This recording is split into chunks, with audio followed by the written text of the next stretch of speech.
Assalamualaikum warahmatullahi wabarakatuh.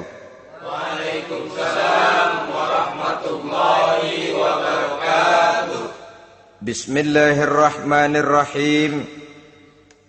Alhamdulillahi rabbil alamin. Wassalatu wassalamu ala ashrafil anbiya'i wal mursalin, Sayyidina wa maulana Muhammadin wa ala alihi wa ashabihi al-mujahidin at-tahirin, amma ba'du. Saudara-saudara kaum muslimin seiman dan sekeyakinan yang berbahagia, pada suatu hari seketika sedang berkumpul dengan para sahabat, Rasulullah pernah memberikan peringatan. Beliau bersabda, yushiku an tada'a alaikumul umamu kama tada'al akalatu ala qas'atiha. Pada suatu saat nanti akan datang di tengah-tengah kamu, wahai umat Islam, di mana orang-orang lain di sekeliling kamu akan bersatu mengerubungi kamu seperti bersatunya orang-orang mengerubungi makanan di atas meja hidangan. Akan datang satu saat nanti di mana kondisimu dikepung sedemikian rupa, yang barat mau menerkam, yang timur mau menghantam, yang selatan mau menginjak-injak, yang utara pun akan menjelajah. Kondisimu seperti makanan di atas meja hidangan.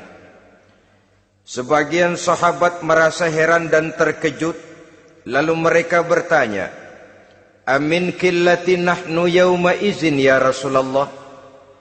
Apakah jumlah kami pada waktu itu sedikit ya Rasul? Kami sampai dikepung sedemikian rupa? Beliau menjawab, bal antum yawma izin katsir. Sama sekali tidak. Kamu tidak sedikit pada saat itu. Bahkan jumlahmu sangat banyak. Kamu adalah mayoritas. Walakinnakum ghusa'un ka ghusa'is sail. Tetapi keadaanmu saat itu persis seperti buih di lautan. Banyak tetapi centang perenang. Banyak tetapi tidak punya daya dan kekuatan. Banyak tapi dipermainkan gelombang lautan, dihempaskan ke tepian pantai tanpa punya makna dan arti. Kondisimu pada saat itu kuantitas yang tanpa kualitas, sehingga orang lain enak saja mengepung kamu. Akidahmu didangkalkan, dibanjiri dengan peradaban dan kebudayaan yang menjauhkan dari agama. Dari segi maksiat dan munkarat seluruhnya mengepung sampai kita melepaskan nilai-nilai Islam kita ini. Dan celakanya, sambung beliau, wal yanzi'anna fi qulubi aduwikumul mahabata minkum. Akan dicabut kehebatanmu di mata musuh-musuhmu, sehingga pada saat seperti itu orang lain memandangmu umat Islam enteng saja, remeh saja, tidak ada apa-apanya. Sudahlah, pokoknya umat Islam sikat saja, umat Islam enteng, umat Islam kecil, umat Islam tidak ada apa-apanya. Alangkah ironinya, alangkah menyedihkannya, memilukan dan sekaligus memalukan. Umat yang mayoritas ini dipermainkan oleh yang minoritas. Umat yang jumlahnya terbesar, terbanyak, bahkan konon menurut catatan sampai 90%, tapi dipermainkan oleh mereka kelompok-kelompok kecil ini. Wal yakzifanna fi qulubikumul wahn. Pada saat itu di hatimu dicampakkanlah penyakit wahan. Sahabat kemudian bertanya, wa mal wahnu ya Rasulullah? Apakah penyakit wahan itu ya Rasul? Beliau menjawab, hubbud dunya wa karahiyatul maut. Penyakit wahan itu tidak lain hubbud dunya wa karahiyatul maut. Terlalu cinta kepada dunia dan terlalu takut kepada mati. materialistis dan takut resiko. Dua penyakit inilah yang menyebabkan walaupun umat ini mayoritas, tapi dipermainkan oleh yang minoritas. Walaupun dia golongan terbesar, tapi nasibnya seperti makanan di atas meja makan. Dari segala macam penjuru mau menghantam dia. Saudara-saudara kaum muslimin yang berbahagia, ini merupakan analisa sosial bahwa pada suatu saat nanti akan terjadi di tengah-tengah umat di mana kita dihantam dan diserbu dari segala macam penjuru. Akidah didangkalkan, peradaban dan kebudayaan dirusak, makanan dan minuman diracuni, pakaian ditelanjangi dan lain sebagainya, sampai kita melepaskan nilai Islam yang kita cintai ini. Kondisi sosial ini satu saat akan datang kepada kita.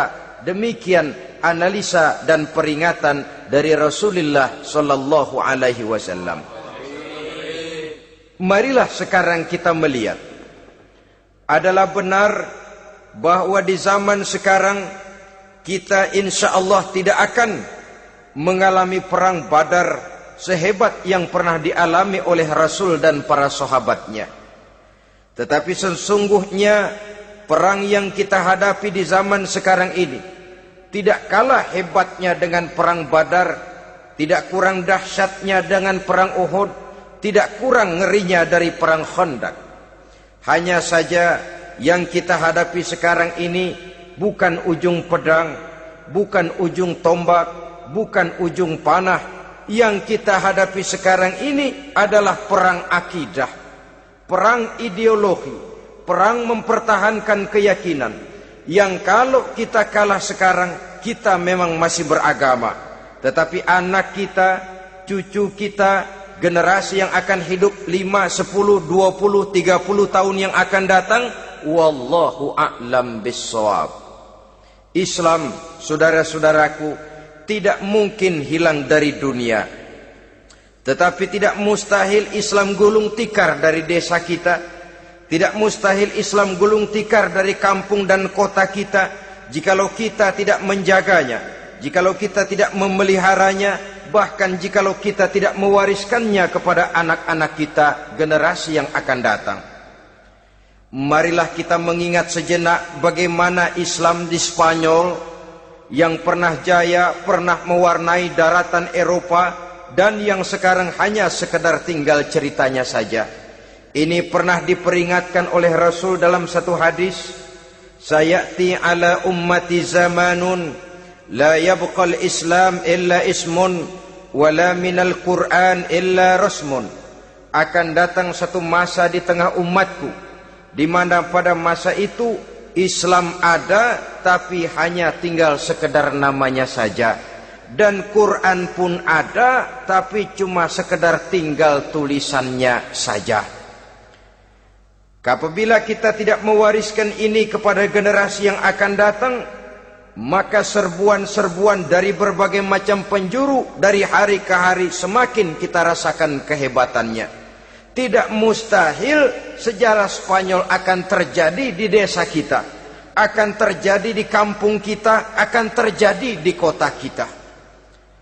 Orang Spanyol, kalau mereka cerita kepada anaknya, mereka akan cerita, nak, di sini dulu ada masjid. Kapan Pak? Dulu bener dah. Banyak orang Islam kalau hari Jumat pada sembahyang, kapan itu Pak? Dulu sekali.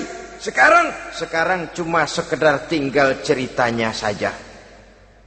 Bukankah sesuatu yang sangat tidak mustahil apabila kita tidak menjaga dan mewariskan Islam ini kepada generasi yang akan datang, maka serbuan-serbuan akan membawakan hasil yang diinginkan oleh para penyerbu itu tadi. Kita sudah menjadi umat yang mayoritas, tetapi umat yang mayoritas ini menurut Rasul dikepung sedemikian rupa, akidahnya didangkalkan, peradaban dan kebudayaannya ditekan sedemikian rupa, kehidupan sosialnya dibuat individualis, Kemudian dari segi pergaulan, pakaian, makanan, minuman dan sebagainya diracuni sampai dia tidak lagi berpegang teguh kepada agamanya. Dan dikala itu hilang kehebatan umat ini di mata musuh-musuhnya. Orang lain memandang kita ringan saja, enteng saja, satu umat yang sudah kehilangan wibawa. Padahal konon kabarnya kita mayoritas, tapi enak saja dikutak-kutik orang lain. Dan dikala itu di hati kita merajalela penyakit uahan. Penyakit uahan itu apa? Pertama, hubbud dunia, terlalu cinta kepada dunia. Terlalu cinta kepada dunia yang menyebabkan kita lupa. Lupa akan tanggung jawab dan kewajiban. Lupa meneruskan dan mewariskan Islam kepada generasi yang akan datang. Kita berlomba hanya untuk mengejar dunia dan seluruh isinya. Baik dia bernama material, baik dia bernama seksual, baik dia bernama pangkat, jabatan dan kedudukan, berlomba-lomba kita di dalamnya. Sampai tercampaklah penyakit hubbud dunia di dalam hati ini. Berurat dan berakar dunia itu, sulit dan berat kita berpisah daripadanya. Akibatnya kemauan untuk berbuat demi dan atas nama agama sangat sulit terwujud di dalam kehidupan ini. Yang kedua, karahiyatul maut, terlalu takut kepada mati. Baik mati ajal, mati dalam artian yang sebenarnya, baik mati usahanya, baik mati karirnya, baik mati pangkat dan jabatannya. Sehingga dengan demikian akibatnya jatuhlah kita menjadi umat yang kehilangan wibawa di mata orang lain. Saudara-saudara kaum muslimin rahimakumullah, saya katakan tadi, perang yang kita hadapi di zaman sekarang adalah perang akidah. Perang menghadapi peradaban dan kebudayaan yang menghancurkan moral daripada anak-anak kita. Perang menghadapi banjirnya maksiat dan munkarat. Yang di tengah-tengah itu, di samping berkewajiban menjaga diri dan keluarga, kita pun juga berkewajiban menjaga anak-anak kita, generasi yang akan datang. Mengarahkan dan mendidik mereka sesuai dengan yang dikehendaki oleh Allah Subhanahu wa ta'ala. Oleh sebab itu, pada pertemuan kali ini yang akan saya bicarakan ialah bagaimana idealnya seorang muslim lebih dahulu memberikan pendidikan kepada anak-anaknya. Di tengah satu situasi dan kondisi di mana serbuan datang silih berganti melanda dan menghantam umat Islam, kemana anak-anak kita ini harus kita arahkan? Karena kita orang tua mempunyai tanggung jawab. Anak adalah amanah. Menyia-nyiakan amanah adalah dosa. Dan dosa itu merupakan satu dosa yang besar. Bahkan orang tua bisa saja masuk neraka kalau tidak bertanggung jawab tentang anak-anaknya. Satu riwayat menjelaskan, ada orang soleh, ngajinya cukup, sholatnya cukup, puasanya cukup, zakatnya cukup, di mana ada majelis taklim hadir, baca Quran hobi, fitnah orang tidak pernah. Di akhirat setelah disidang dia ternyata lebih banyak kebaikannya daripada kejahatannya, maka dia pun diperintahkan dan dipersilahkan masuk ke dalam surga. Giliran anaknya disidang, biang okem nih anak. Ditanya, siapa Tuhanmu? Tidak tahu. Siapa nabimu? Tenyaho. Apa kitabmu? Ora gelem. Kamu pernah sholat? Tidak. Zakat? Tidak. Puasa? Tidak. Judi? Hobi. Zina? Tiap malam. Mabuk? Berat. Wah, brengsek kamu. Kebaikan tidak ada barang sedikit pun, sementara kesalahan dan dosa berlipat ganda. Kamu neraka. Anak ini protes. Benar, saya tidak kenal siapa Tuhan saya. Saya tidak tahu siapa nabi saya. Saya tidak tahu kitab suci dan kiblat saya. Saya tidak sholat, tidak zakat, tidak puasa. Tiap malam saya judi, saya zina, saya mabuk. Tapi saya kerjakan semua itu karena saya tidak tahu dan orang tua saya tidak pernah memberitahu saya. Dia enak-enakan hadir di majelis taklim, saya nyekek botol, didiemin saja. Dia enak-enakan baca Quran, saya zina, didiamkan saja. Saya bukan tidak mau, orang tua saya sama sekali tidak pernah mendidik saya. Dia mau benar sendiri. Maka kalau sekarang saya harus masuk ke dalam neraka, saya menuntut agar orang tua saya ikut sama-sama bergabung dengan saya ke dalam neraka. Gara-gara dia tuh saya jadi begini. Orang tuamu yang mana?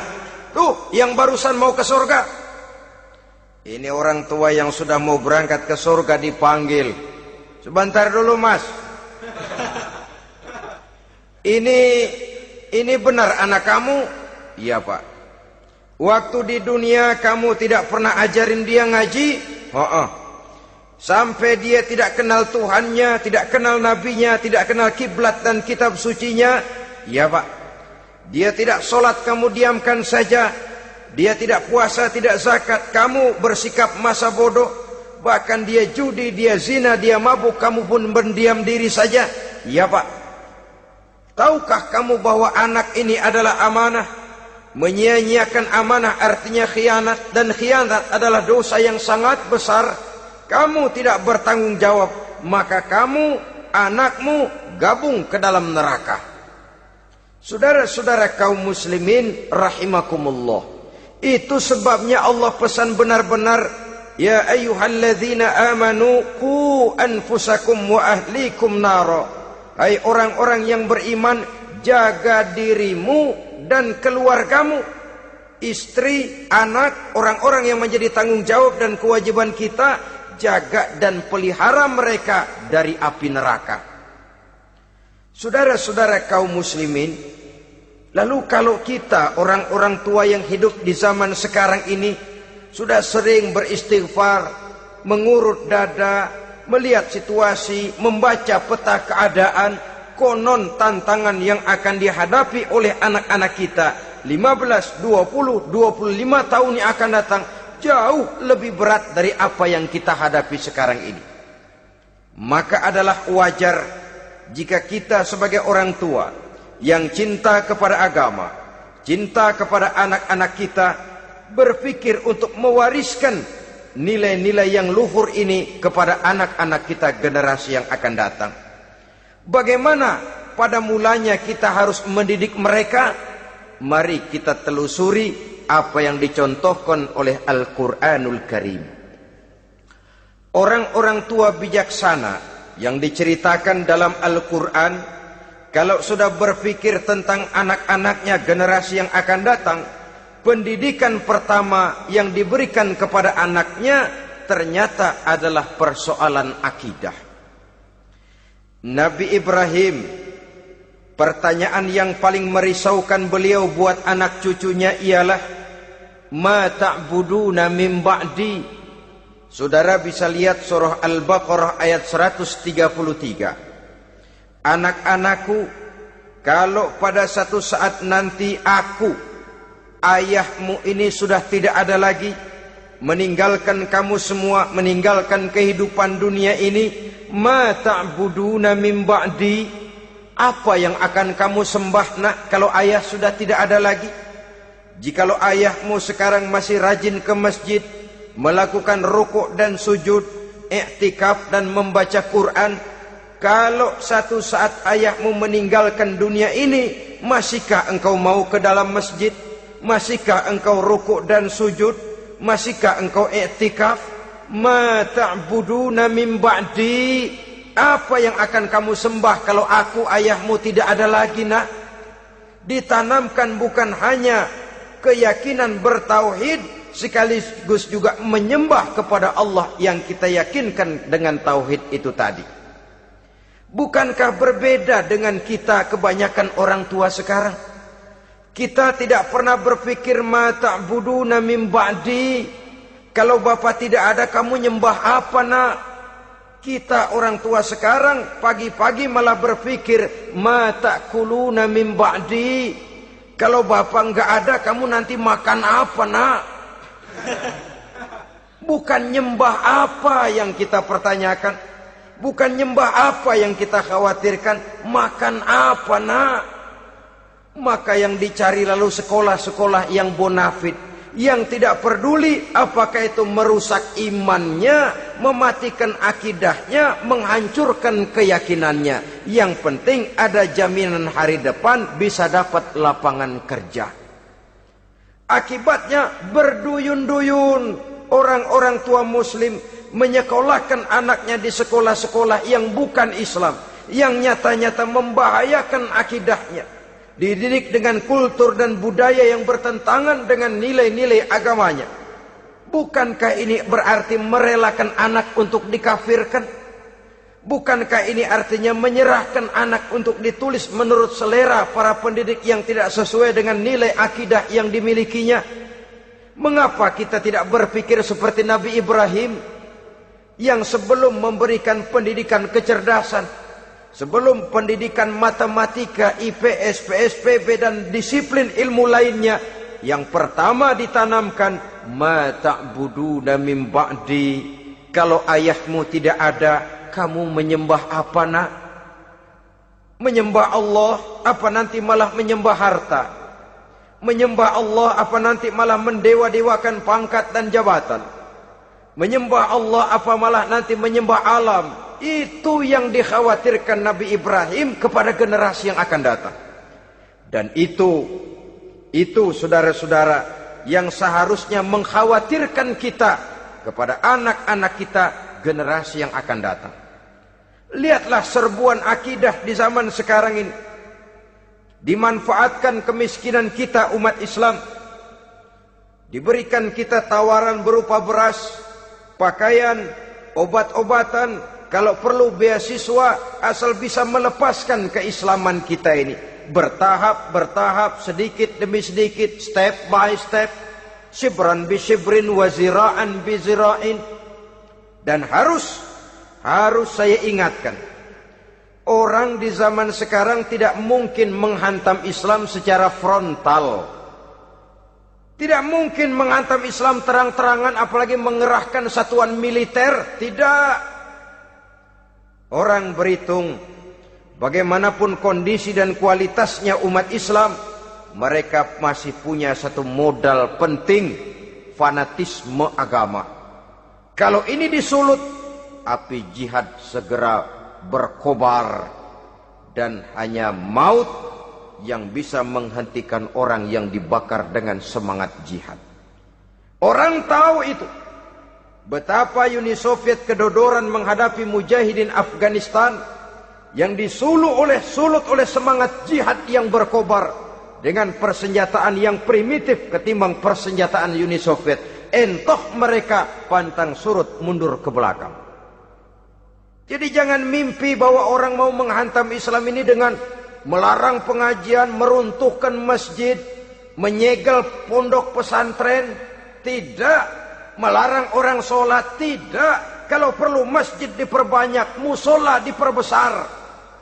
Tapi bikin itu masjid seperti museum, besar, megah, mercusuar, tapi bikin seperti museum.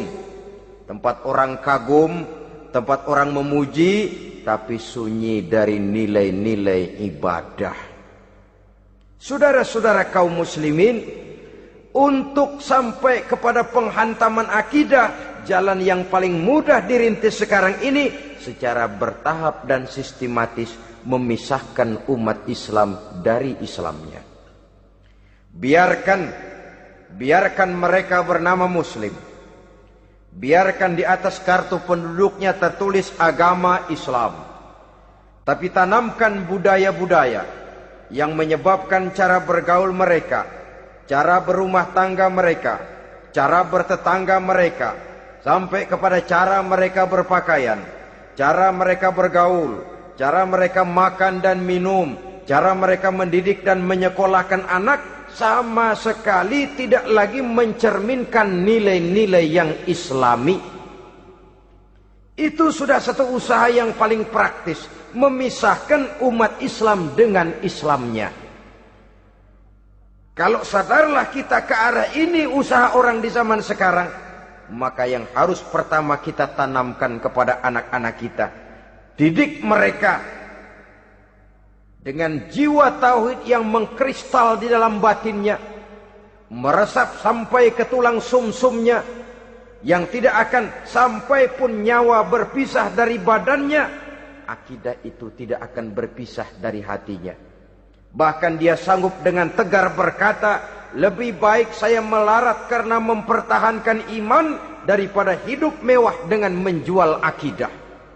Satu khittah, satu garis kehidupan yang perlu kita wariskan kepada anak-anak kita, generasi yang akan datang.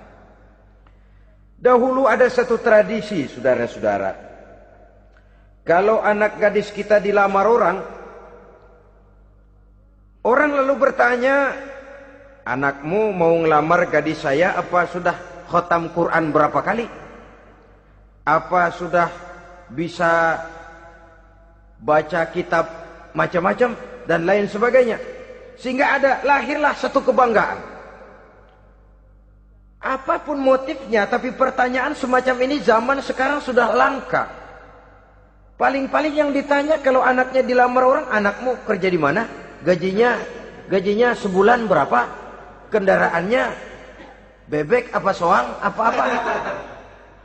Itu yang kita pertanyakan, berkisar di seputar materi, kerja, job, status sosial, dan lain sebagainya. Perkara bisa baca Quran atau tidak, nomor 18.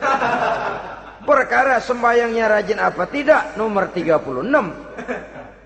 Saudara hadirin, akibatnya terjadi pergeseran nilai. Maka mendidik anak menurut tuntunan Quran adalah seperti yang diberikan contoh oleh Luqmanul Hakim, yang diceritakan dalam surah Luqman mulai ayat 11 dan selanjutnya. Apa pendidikan pertama yang harus kita berikan kepada anak? Pertama, ya bunayya la tusyrik billah. Wahai anakku, jangan sekali-kali engkau menyekutukan Allah nak. Jaga tauhid, pelihara iman, mantapkan akidah. Ini dasar yang pertama. Belum lagi anak mengenal berbagai macam disiplin ilmu, yang pertama ditanamkan tauhid. Ini yang mendasari kehidupan. Ini yang akan menjadi mewarnai dan menjadi warna dari kepribadian seseorang. Sentuhan jiwa tauhid di dalam diri si anak. Belum lagi sempat dia kenal yang lain. Yang pertama yang kita tanamkan, kita wariskan, kita berikan, la tusyrik billah. Jangan sekali-kali menyekutukan Allah nak. Kalau ini sudah tertanam, ini sudah merupakan satu fondasi yang kuat. Selebihnya nanti tinggal melihat bakat si anak, kemana dia harus dididik ini. Yang terpenting nilai iman lebih dahulu tanamkan. Dan untuk menghancurkan nilai keimanan, saudara-saudara, saya katakan, ingatkan kepada hadis di awal tadi, dikepung kita dari berbagai macam penjuru agar bila bisa melepaskan nilai-nilai iman dan keyakinan. Proses pendangkalan akidah, ditanamkan keraguan kepada agama, ditanamkan rasa malu beragama, sholat malu, baca Quran malu, berangkat ke masjid malu, pakai jilbab malu. Ditanamkan rasa malu beragama, sehingga bertahap sedikit demi sedikit kita mulai berpisah dengan kehidupan beragama. Ditanamkan hal yang sedemikian rupa dari berbagai macam penjuru. Dihantam akidah, akidah kuat, dihantam dari segi peradaban dan kebudayaan. Diperbanyaklah peradaban dan kebudayaan yang bukan mendekatkan kita dengan agama, malah mendekatkan kita dengan neraka. Menjauhkan kita dari agama, menjauhkan kita dari nilai-nilai luhur yang diwariskan oleh orang-orang tua kita terdahulu. Adalah kewajiban kita yang pertama, mendidik anak, menanamkan roh, jiwa dan semangat tauhid di dalam diri mereka. Saudara-saudara kaum muslimin rahimakumullah. Kenapa kita lebih dahulukan menanamkan jiwa, roh dan semangat tauhid ini kepada anak-anak kita? Pertama, kita tidak hanya ingin sekedar mempunyai anak yang pintar, tetapi lebih daripada itu kita pun ingin mempunyai anak yang benar. Segala macam disiplin ilmu, segala macam bentuk penalaran ilmiah dan pengisian intelektualitas manusia mungkin di satu sisi akan membuat dia pintar, tapi di sisi lain belum tentu akan membuat dia benar. Nabi pernah memberikan peringatan, man izdada ilman walam yazdad huda lam yazdad minallahi illa bu'da. Orang yang hanya bertambah ilmu pengetahuannya tapi tidak bertambah hidayah dari Allah, tidak makin mantap keimanannya, maka seluruh nilai-nilai ilmunya hanya akan menjauhkan dia dari Allah Subhanahu wa taala. Dan adalah lebih merupakan azab daripada nikmat kalau kita diberikan ilmu pengetahuan yang hanya akan menyebabkan kita semakin jauh dari Allah Subhanahu wa taala.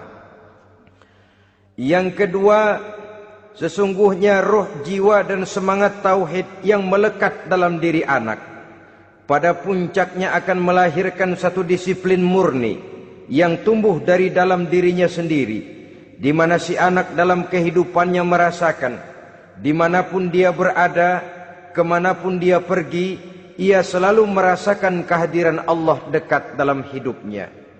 Ia sadar sesadar-sadarnya bahwa tidak ada satu perbuatan yang bagaimanapun kecilnya yang bisa disembunyikan dari kekuasaan Allah Subhanahu wa taala. Yang ketiga, dengan penanaman roh, jiwa dan semangat iman ini, maka diharapkan anak-anak nanti pada pertumbuhannya sanggup mengendalikan hawa nafsunya. Dengan kata lain, bahwa penanaman jiwa tauhid, penanaman roh dan semangat keimanan ini merupakan kondisi dasar yang harus dilakukan sebelum yang lain-lainnya. Kemudian pendidikan kedua yang diberikan oleh Al-Quran melalui contoh dan model dengan Luqmanul Hakim ini, setelah menanamkan tauhid, ditanamkanlah kepada si anak ini rasa hormat kepada orang tuanya. Wa wassaynal insana biwalidayhi, dan kami wasiatkan kepada manusia untuk berbakti kepada ibu bapaknya. Hamalathu ummuhu wahnan ala wahnin, karena ibunya telah mengandungnya dengan kepayahan di atas kepayahan. Maksudnya dengan kepayahan dan kelelahan yang berlipat ganda.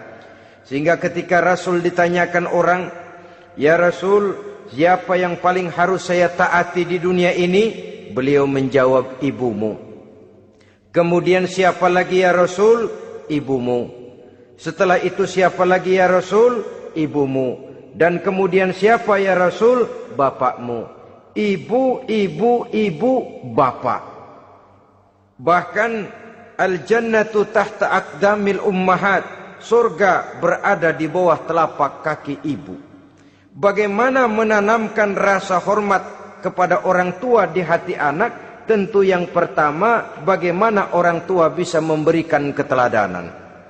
Marilah kita sebagai orang-orang tua ini menyadari bahwa sebelum anak kenal sekolah dasar, sebelum anak kenal TK, ibtidaiyah, sanawiyah sampai kepada perguruan tingginya, yang pertama dia kenal adalah lingkungan rumah tangganya, gurunya adalah ibu bapaknya. Di sini berlakulah apa yang dinamakan keteladanan. Keteladanan jauh lebih berhasil daripada sekedar teori-teori yang muluk. Keteladanan jauh lebih berhasil daripada berbagai macam indoktrinasi dan penataran.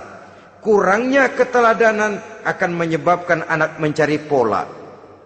Apabila kita orang tua ini tidak bisa memberikan keteladanan yang baik kepada anak-anak kita, maka pada suatu saat anak-anak akan menganggap enteng dan kehilangan wibawa kita sebagai orang tua di mata mereka. Dikala itu akan sangat sulit kita membentuk kepribadian mereka. Bukankah di zaman sekarang ini kita banyak mengalami krisis wibawa, krisis figur? Ada yang karena rapotnya merah melulu, gurunya dikeroyokin. Pak guru pulang sekolah dicegat. Bahkan nyaris ada orang tua pernah dibunuh oleh anaknya sendiri. Dan lain sebagainya, kasus-kasus yang sebenarnya tidak perlu terjadi, karena memang bukan saja bertentangan dengan nilai budaya kita sebagai bangsa, tapi juga bertentangan dengan ajaran agama kita sendiri. Krisis wibawa, krisis figur, yang juga akibatnya harus kita sadari banyak faktor yang membentuk kepribadian anak. Pergaulannya, yang dibacanya, yang ditontonnya, yang disaksikannya di dalam kehidupan. Benar kita menyekolahkan mereka, tapi berapa jam mereka di sekolah? 6 jam, 7 jam paling lama. Sedangkan mereka hidup satu hari satu malam 24 jam. Kalau cuma 7 jam di sekolah, ini berarti lebih banyak dia di luar sekolah. Dan di luar sekolah itu artinya ya rumah tangganya, ya temannya, ya lingkungan di mana dia tinggal, yang seluruhnya sangat besar pengaruhnya dalam ikut membentuk kepribadian anak-anak kita.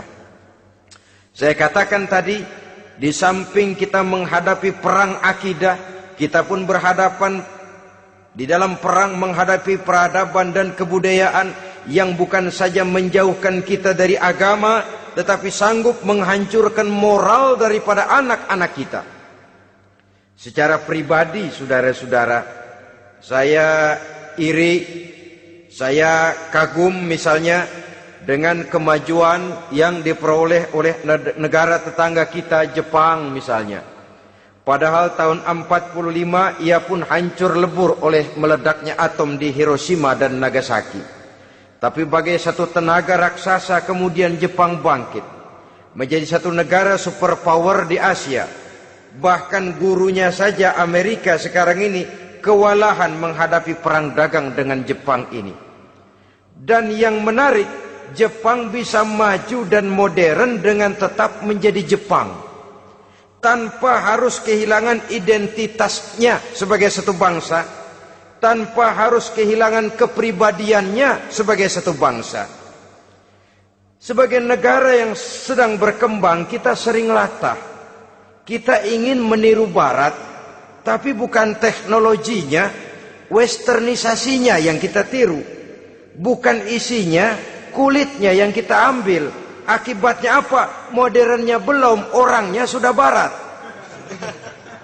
Bergaulnya sudah cara Barat, berumah tangganya sudah cara Barat, berpakaiannya sudah cara Barat, mendidik anaknya sudah cara Barat. Di mana ketemu orang tua cukup hello daddy.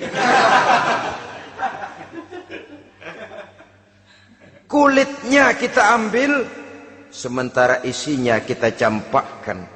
Ironi dan menyedihkan. Padahal kita sesungguhnya bisa maju dan modern, bisa mengejar segala ketinggalan dan keterbelakangan kita, dengan tetap menjaga nilai-nilai luhur budaya kita sebagai satu bangsa, mengambil isinya, dan kalau memang tidak perlu, lalu mencampakkan kulitnya. Pengaruh peradaban dan kebudayaan yang menghancurkan moral daripada anak-anak kita, oleh pesatnya arus teknologi, oleh pesatnya arus komunikasi, di mana hal-hal yang terjadi di belahan dunia lain dapat kita saksikan hari ini juga melalui layar televisi, yang terjadi di Amerika, di Eropa, di Afrika, di ujung dunia yang paling ujung sekalipun. Di ujung dunia yang paling ujung, hari ini kejadian, hari ini sudah bisa kita saksikan. Pesatnya arus komunikasi, kalau jatuh ke tangan anak-anak kita yang belum mempunyai filter, daya saring positif, akan dicerna oleh mereka tanpa memilah dan memilih. Akibatnya orang kampung bilang kelolodan. Makan nggak dikunyah lagi, tentu saja akhirnya kelolodan. Dan kalau sudah kelolodan, menyusahkan kita seluruhnya. Oleh karena itu budaya menghormati orang tua perlu dijaga, perlu dipelihara dan diwariskan kepada anak-anak kita. Tali silaturahmi sehingga ada respeknya kepada orang tuanya. Jangan bapaknya dianggap CS, ibunya dianggap CS, kakeknya dianggap CS. Hilang rasa respek, hilang rasa menghormati. Sementara orang tua sendiri tidak bisa memberikan keteladanan, kurang mendapat perhatian dan lain sebagainya. Apalagi kalau baik ibu maupun bapak adalah orang-orang karier yang setiap hari sibuk menghadapi tugas masing-masing.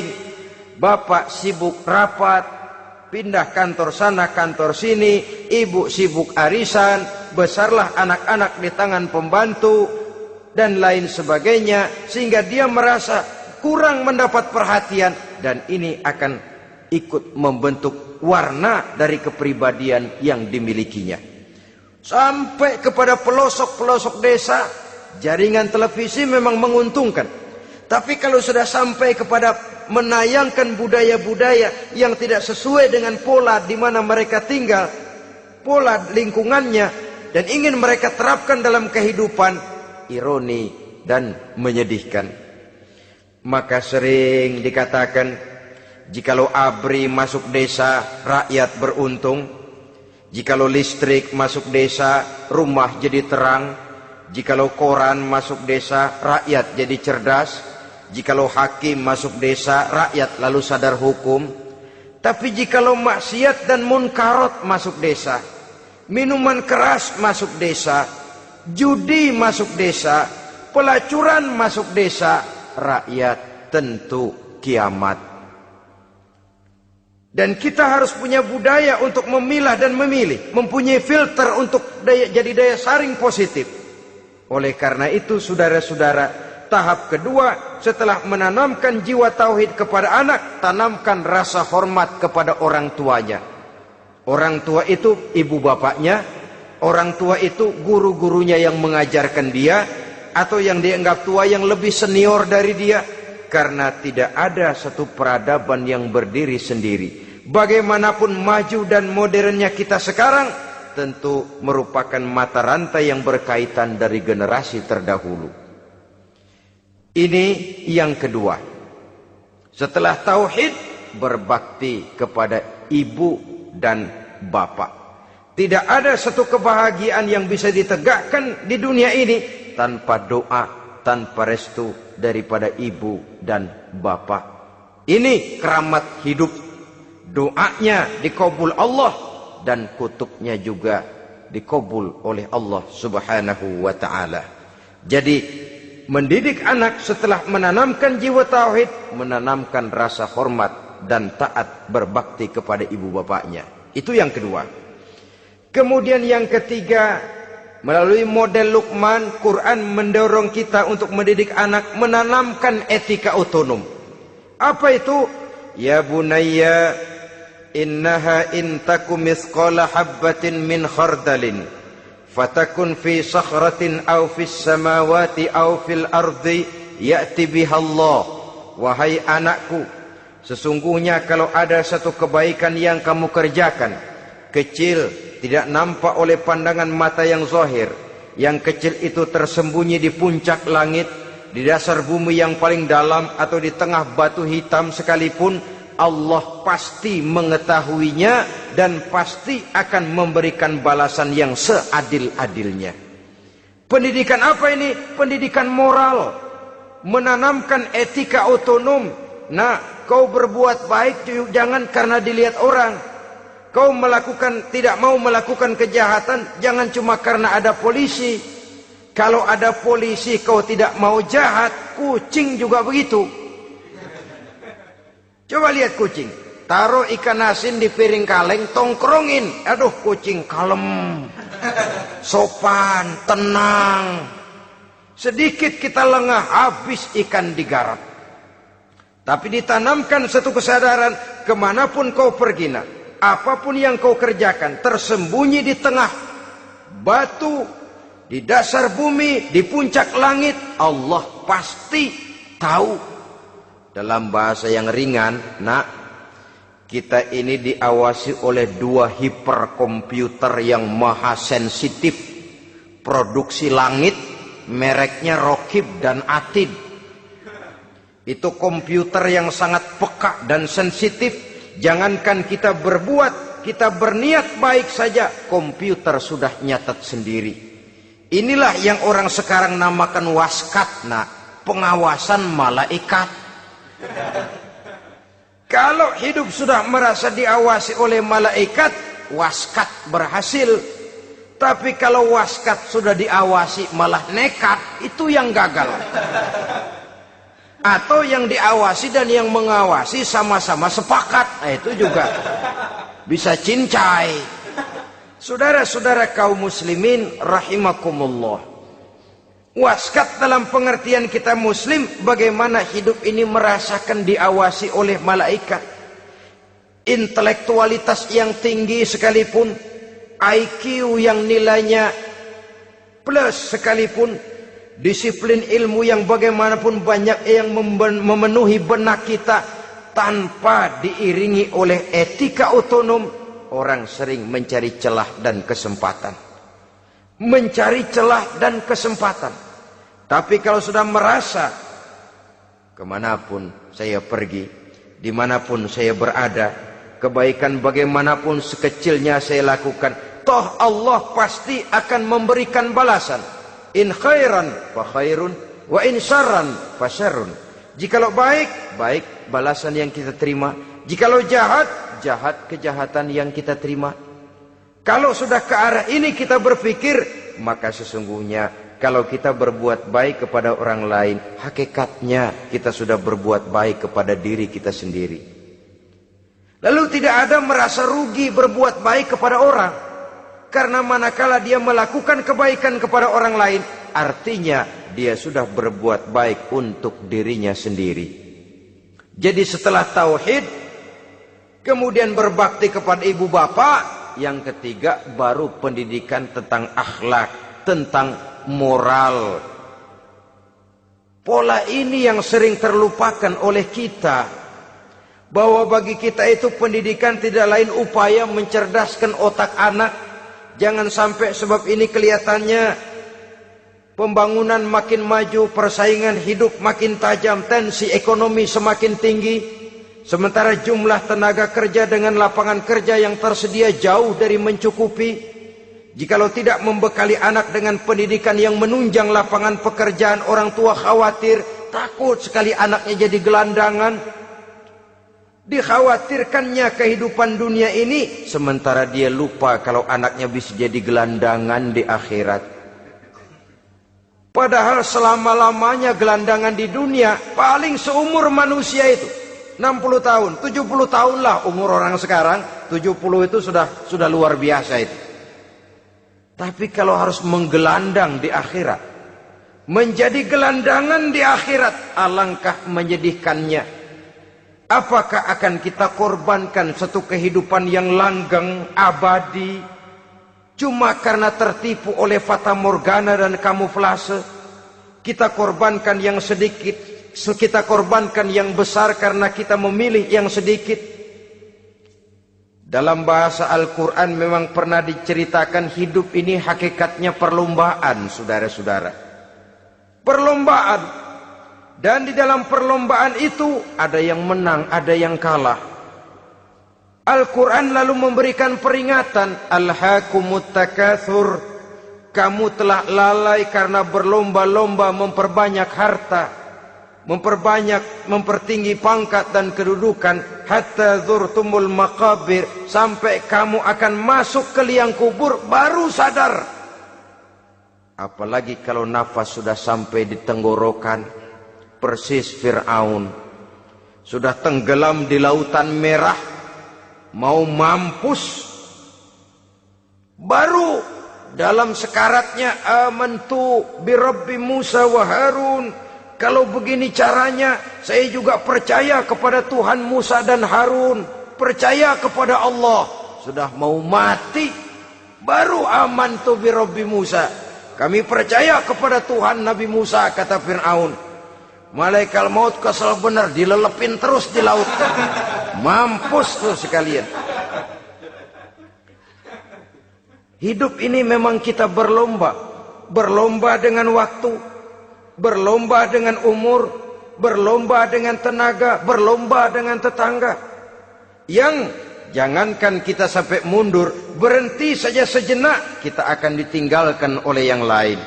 Tiada kata mundur, bahkan tiada kata berhenti. Sekali kita melangkah, melangkahlah terus. Tapi berlombalah seperti yang dikehendaki Quran. Fastabiqul khairat. Berlomba-lombalah di dalam kebajikan.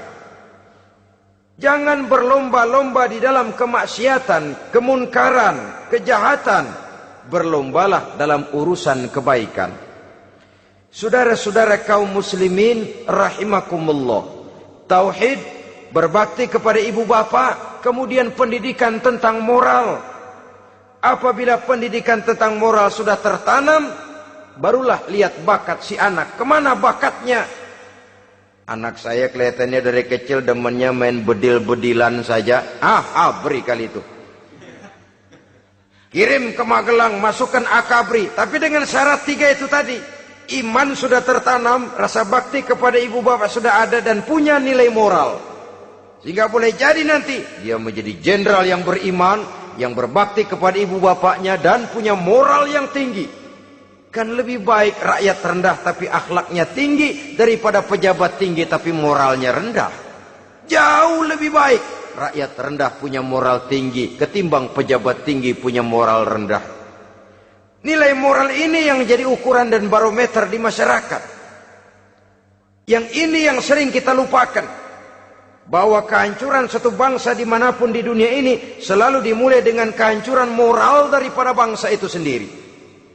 Sekarang membina nilai moral ini berat. Gadis kita, remaja, putri diberikan pakaian jilbab, mungkin dia sendiri masih setengah-setengah, ditambah lagi oleh ledekan temennya. Jilbab lah kuno. Bau sorga lah, bau masjid lah, bau menyan lah. Ditanamkan rasa malu untuk hidup dekat dengan agama. Kalau moral semacam ini sudah tertanam, sedikit demi sedikit kita mulai mengucapkan selamat tinggal kepada agama. Dan kemalangan apa yang lebih malang kalau kita sudah jauh dari agama ini? Bukankah Islam telah menyelamatkan manusia dari penyakit jahiliyah dan membawanya kepada satu kehidupan yang maju dan modern? Kalau kita tinggalkan Islam ini, bukankah artinya kita akan kembali kepada satu zaman jahiliyah? Hanya saja jahiliyah itu berada di abad modern. Versinya tentu lebih modern. Kalau zaman jahiliyah dulu mabuknya pakai arak, zaman sekarang sudah macam-macam orang bisa mabuk. Kalau zaman jahiliyah dulu anak perempuan dikubur hidup-hidup, zaman sekarang kadang-kadang belum sempat lahir ke dunia, malah sudah dibunuh lebih dahulu. Versinya saja yang berbeda.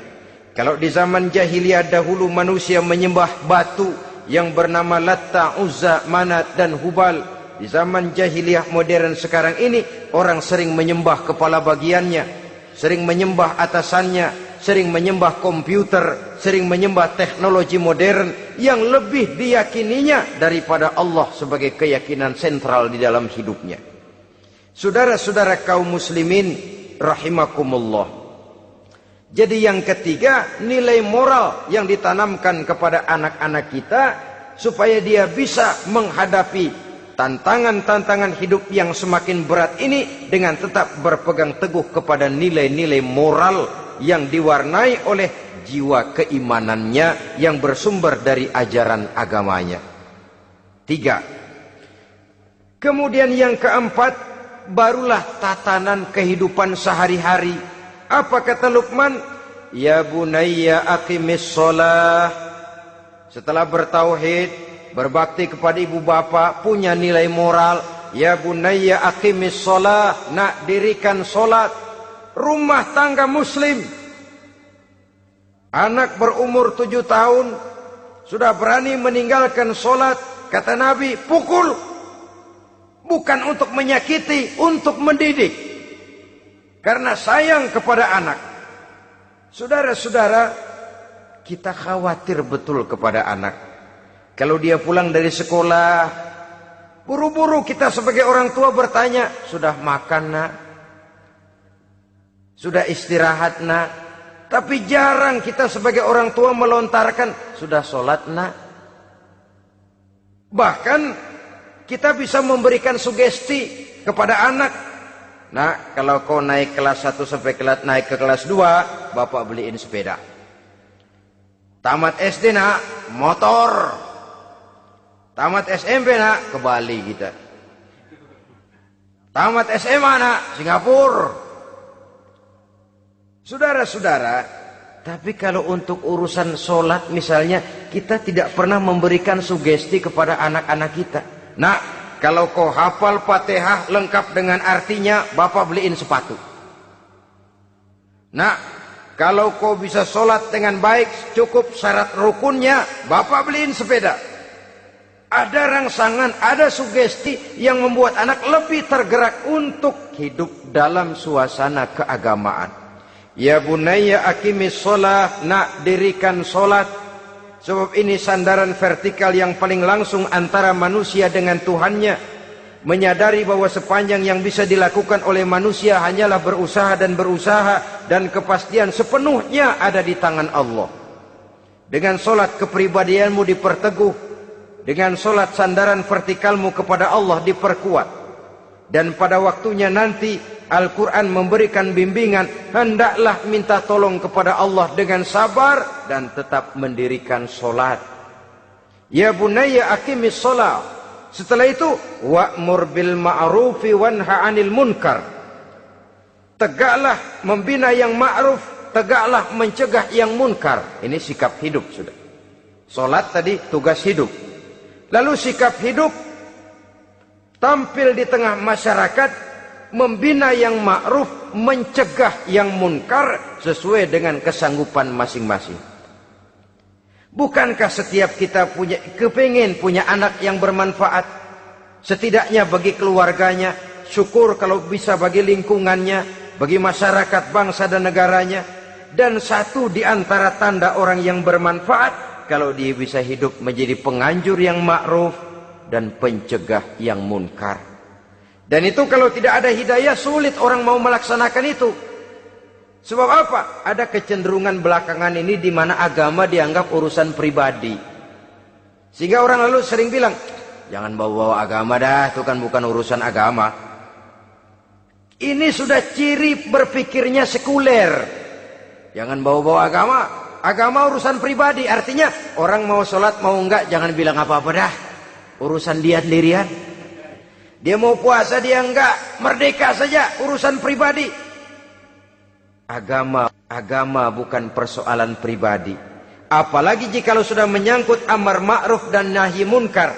Siap menegakkan yang baik, mencegah yang munkar untuk tegaknya satu masyarakat yang diwarnai oleh kebaikan dan terhindar dari segala macam kejahatan. Dan terus ayat-ayat selanjutnya mencerminkan sikap hidup. Namun yang intinya cara mendidik anak yang baik yang dicontohkan oleh Al-Quran dengan Luqmanul Hakim sebagai model. Pertama, tanamkan tauhid. Yang kedua, tanamkan rasa hormat dan berbakti kepada ibu bapaknya.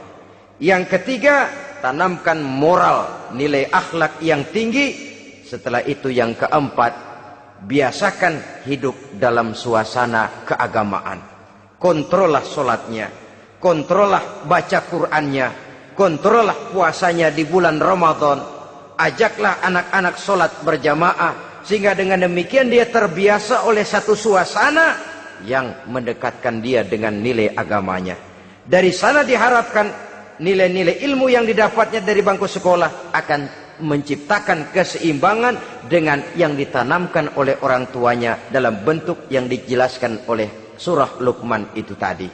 Sehingga apabila keseimbangan ini terwujud, akan menjalin keseimbangan dalam pola berpikir, dan keseimbangan dalam pola berpikir akan melahirkan keseimbangan dalam perbuatannya. Terwujudlah kita harapkan insan yang fid dunya hasanah wa fil akhirati hasanah.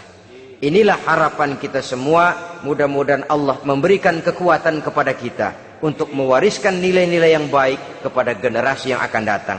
Sehingga esok harus lebih baik daripada hari ini, dan lusa harus lebih baik daripada hari esok. Terima kasih atas perhatian saudara. Mohon maaf atas segala kekurangan. Usikum wa nafsi bitaqwallah. Wassalamualaikum warahmatullahi wabarakatuh. Waalaikumsalam warahmatullahi wabarakatuh.